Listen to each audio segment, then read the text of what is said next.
Hello everyone, welcome to the 10th shortcut. Now, here the question is how many different straight lines of integral length could you choose from the following grid here?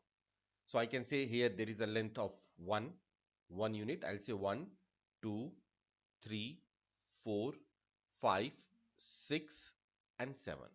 So if I'm talking about a length of 1 centimeter, so 1 centimeter length, how many lengths are there? There are total of 7 lengths are there of 1 centimeter each here. Alright. Now, if I'm talking about 2 centimeters, so you can say there are two lengths of 2 centimeter. This is one and this is the second.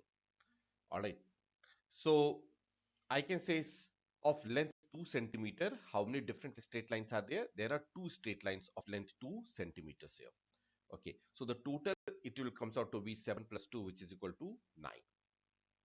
So the general formula for this is given on the next slide here. So the number of different straight lines from grid M into N is. So on the previous slide, if you see here, it's a grid of nothing but that is of grid of 1 by 2. All right, or you can say 2 by 1 or 1 by 2. Both are same thing here. So in this case, my answer will be equal to simply 1 plus 1 into 2 plus 1 into 1 plus 2 by 2. And it will be comes out to be 2 into 3 into 3 upon 2, which will be equal to nothing 9. And that is your answer. So I hope that this shortcut is also clear to all of you. If you want to keep yourself updated with the latest shortcuts, please subscribe to our channel and you can also join our Facebook group as well as Telegram group, the description of which is provided below the video. Thank you.